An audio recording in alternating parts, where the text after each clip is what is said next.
Hello friends, स्वागत है आपका बीएलसी के सीआरपीसी के दूसरे लेक्चर में। और ये लेक्चर 1 जो मेंटेनेंस है उसी का पार्ट 2 है। और आप जैसे पार्ट 1 में देख सकते हैं कि हमने डिस्कस किया था मेंटेनेंस का meaning, object and scope. Now we will discussing about who can claim maintenance. अब हमारा दूसरा जो लेक्चर होगा पार्ट 2 का जो होगा वो है हमारा हु कैन क्लेम मेंटेनेंस। जैसा कि ये देख सकते हैं आप, ये हमने पहला लेक्चर किया था और आज ये दूसरा है हु कैन क्लेम मेंटेनेंस। तो सबसे मोस्ट एसेंशियल चीज़ टू क्लेम अ मेंटेनेंस होता है कि those who are unable to maintain themselves. Here the word those include wife, child, parents. Wife legally wedded wife है। Child may be minor as well as major, पर major married daughter can't claim maintenance. Parent में हमारे आते हैं father and mother. तो अब हम देखते हैं कि वाइफ में क्या क्या हम लिख सकते हैं। और वाइफ जैसा कि साउंड कर रहा है, वाइफ वही होती है जो लीगली वेटेड वाइफ होती है। वाइफ डाइवोर्स वाइफ को नहीं इंक्लूड करता है, एज वेल एज वाइफ जो होता है वो मेजर और माइनर दोनों ही होता है। मेजर अगर वाइफ मैरिड है तो it is sole responsibility of his husband to maintain her. But अगर माइनर है and husband is not able to maintain her, then it is the sole responsibility come to their parents to maintain her. Now coming to the position of the second wife, तो second wife can not claim maintenance if she is aware of his first marriage. मतलब कि पहला marriage के बारे में अगर wife को पता है तो शी कांट क्लेम मेंटेनेंस। ये हेल्ड किया गया था बादशाह वर्सेस उर्मिला बादशाह 2014 का केस है। फिर हम आते हैं, ये एक कॉन्सेप्ट जो न्यूली इवॉल्व्ड है, ये लिव इन रिलेशनशिप है। लिव इन रिलेशनशिप आप जानते होंगे कि ये without marriage one man and one woman both live together. ये सोसाइटी में एक ऐसा रूप जाता है कि ये लोग बहुत दिनों से एक साथ रह रहे हैं एंड देयर में बी लाइक कि ये हस्बैंड एंड वाइफ होंगे, तो लिव इन रिलेशनशिप उससे कहा जाता है। और ये हेल्ड किया गया था डी वेली स्वामी वर्सेस डी पचियामल 2010 के केस में। ये बताया गया था कि दो in living relationship they are not legally married but they can claim maintenance if before the society they are living as a couple since a long period of time, and they are living as a couple and they are cohabiting for a since a long period of a time, and therefore the wife become entitled. Here the wife doesn't means that legally wedded wife, so the wife became entitled to claim the maintenance from her husband, so called husband. Okay, and now coming to the 2019 case, here we can say that in Kamla versus M.R. Mohan Kumar, court held that a strict proof of marriage is not required because in live-in relationship there is not any valid marriage, and so there is बस एक appearance जाना चाहिए society में कि काफ़ी दिन से एक साथ रह रहे हैं, तो ये एक स्टेटस इन्हें प्रोवाइड कर देता है कि ये लीगली वेडेड वाइफ की तरह। So in live in relationship the lady can claim maintenance. ठीक है, अब हम आगे आते हैं child.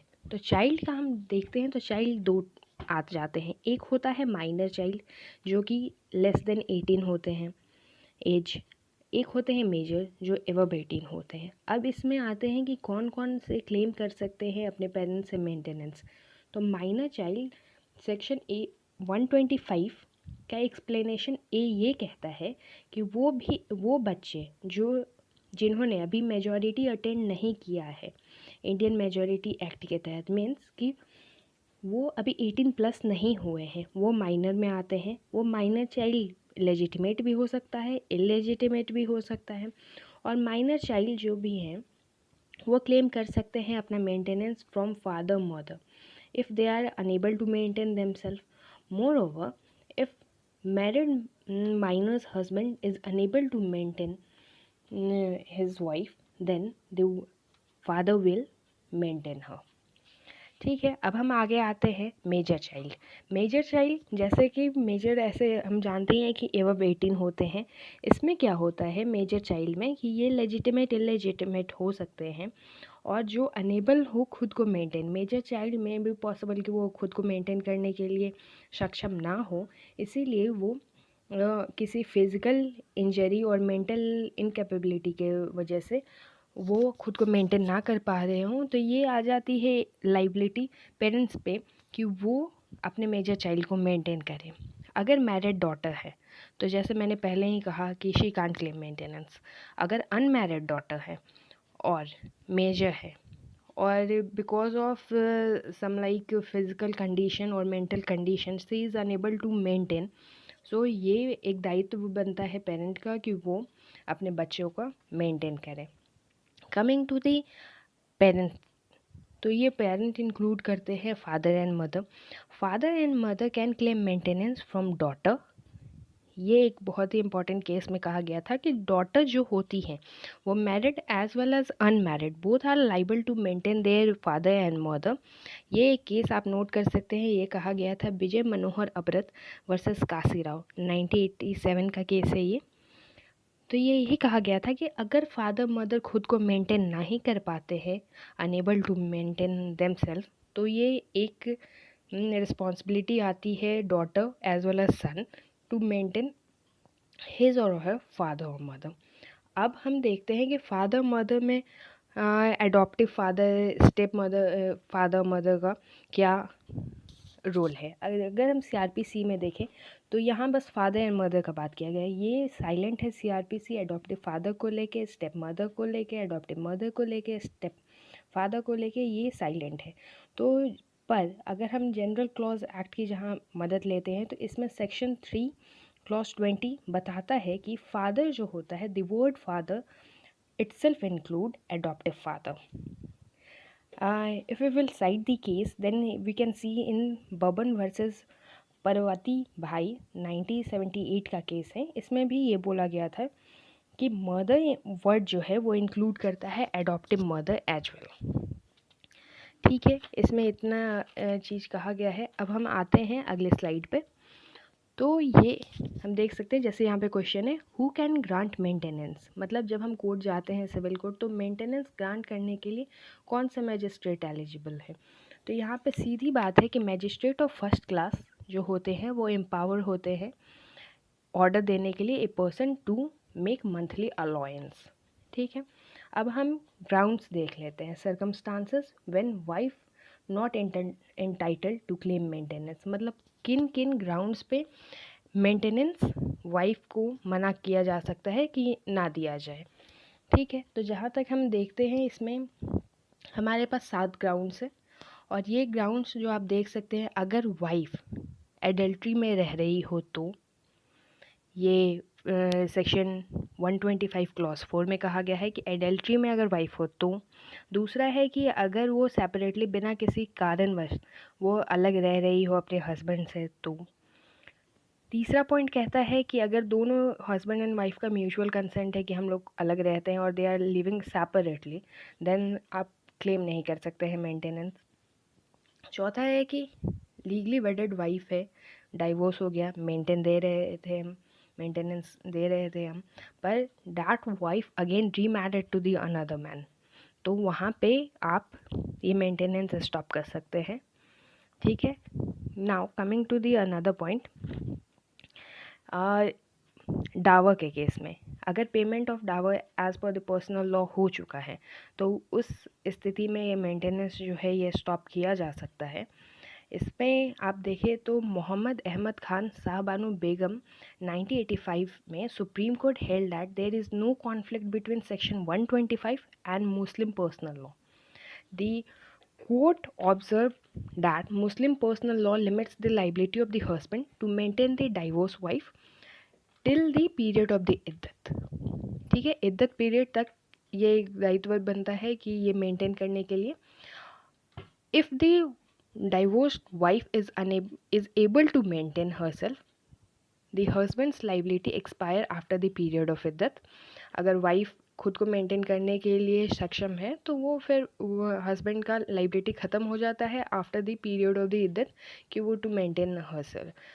Therefore if the divorced wife is unable to maintain herself, she is entitled to take recourse to one section 125 or 125 to the divorced Muslim applies until the lady remarries।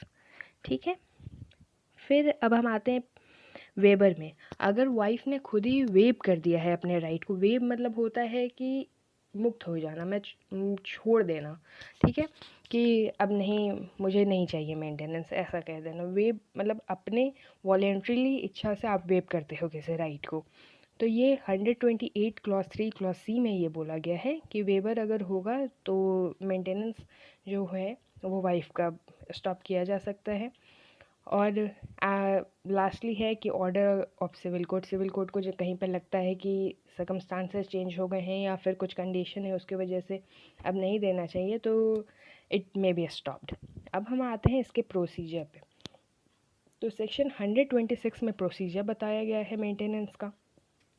इसमें जो 126 है सेक्शन 125 को supplement करते हुए बताता है कि section 125 की प्रोसीडिंग किसी भी पर्सन के अगेंस्ट हो सकती है, चाहे वो किसी डिस्ट्रिक्ट में हो जहाँ उसकी वाइफ रहती हो या जहाँ वाइफ या mother of the illegitimate child last रहे हो। ठीक है, ये आप देख सकते हैं कंडीशंस हैं।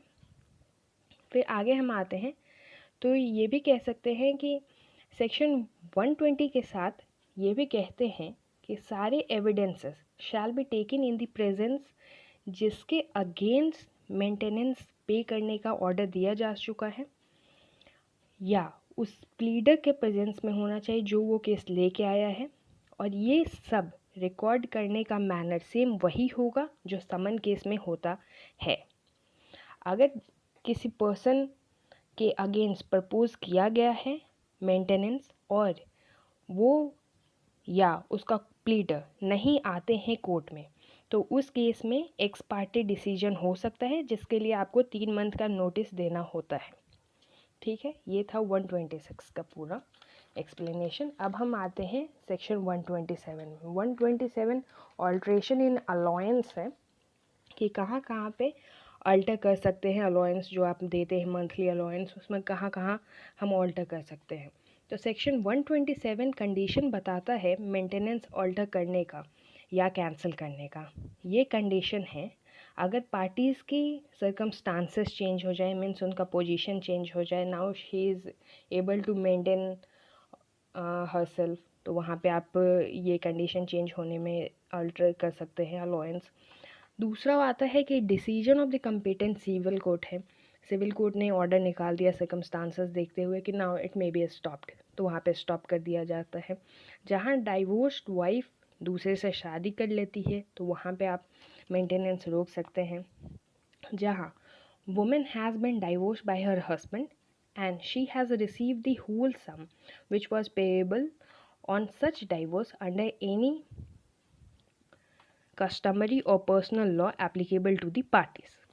ठीक है, मतलब कि जहाँ पे आपको डावर का फुल पेमेंट हो चुका है as per the personal law और द कस्टमरी लॉ, तो वहाँ पे आपका ये मेंटेनेंस स्टॉप किया जा सकता है। और पांचवा और लास्ट जो है कि जहाँ women has obtained a divorce from her husband and she had voluntarily surrender, मतलब अभी हमने वेवर का बात किया था, वही है कि आपने वॉलेंट्रली सरेंडर कर दिया है कि now I am self sufficient to maintain myself, so I will not take the maintenance from the other party, वहाँ पे आपका स्टॉप कर दिया जाता है। ठीक है, 127 क्लॉज 4 ये कहता है कि डिग्री आते वक्त जो degree recovery of the maintenance की हो या डॉरी की हो, सिविल कोर्ट पूरे अमाउंट को कंसीडर करेगा जो कि पेड हो या रिकवरी किया गया हो एज पर सेक्शन 125।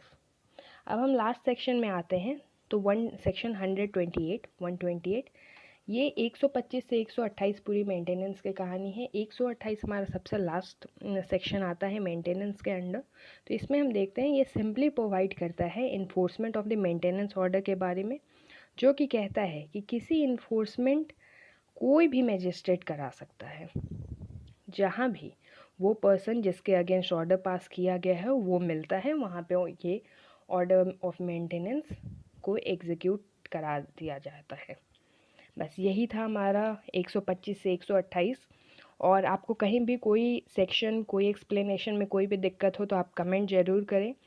अगर आप और भी नोटिफिकेशन पाना चाहते हैं तो आप सब्सक्राइब कर सकते हैं, अगर नहीं भी करें तो वेल इट्स ओके, ये हमारा काम है आपको प्रोवाइड करना। और अगर कहीं भी दिक्कत हो, हम लोग की तरफ से यही एक कोशिश है कि आपका एपीओ निकले, आपका जुडिशरी निकले। और ये बस एक हमने स्टार्ट किया है सबके प्रोग्रेस के लिए। तो it is a request to all कि आप जहाँ भी दिक्कत हो तो आप कमेंट करके हमें बता सकते हैं, हमारे एडुकेटर आपको कांटेक्ट करेंगे।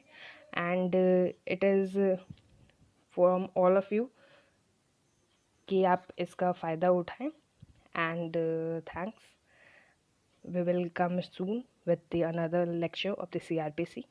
Thank you. Good day.